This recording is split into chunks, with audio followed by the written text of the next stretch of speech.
तो शूद्र के कान में पिघला हुआ शीशा या लाख गर्म करके डाल देना चाहिए।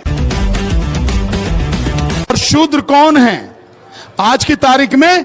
जिन्हें आप एससी, एसटी और ओबीसी कहते हैं, ये सारे शूद्र हैं, सब शूद्र हैं। ये कोई अपने आप को छत्री समझता हो तो तू समझता रहे भैया, इससे कोई फर्क नहीं पड़ता, पर वो जानते हैं कि तू है क्या, तेरी हकीकत क्या है।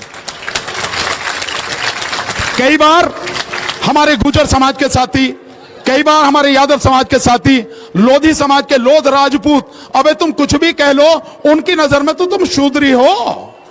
आज ही शायद स्टेटमेंट दिया है, मैंने अभी सुना एक स्टेटमेंट हुआ है, मोहन भागवत ने दिया है। देखिए, एक इतने बड़े संगठन का अध्यक्ष, एक इतने बड़े संगठन का सरसंघ चालक क्या भाषा बोलता है महिलाओं के विषय में।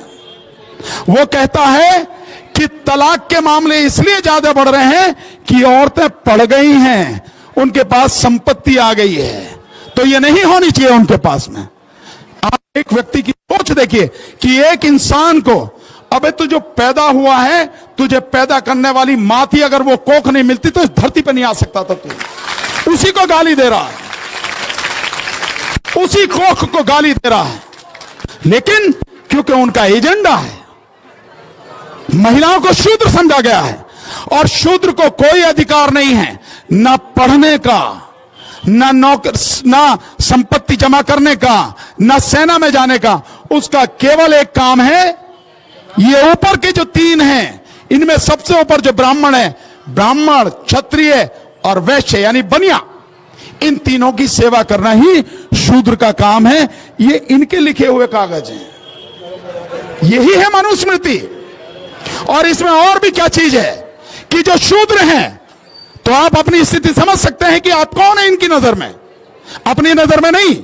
और शूद्रों के लिए जो कहा है वो मैं छोटा सा बताऊंगा, फिर आगे की चीज बताऊंगा कि शूद्रों के लिए कहते हैं कि अगर किसी शूद्र के कान में ऋग्वेद या वेदों का एक शब्द भी पड़ जाए, यानी जो उसमें लिखा है, और कोई ब्राह्मण उसका उच्चारण कर रहा हो, या कोई क्षत्रिय उसको बोल रहा हो, कहीं पढ़ रहा हो, और वो कान में पड़ जाए, यानी मैंने सुन लिया, तो शूद्र के कान में पिघला हुआ शीशा या लाख गर्म करके डाल देना चाहिए।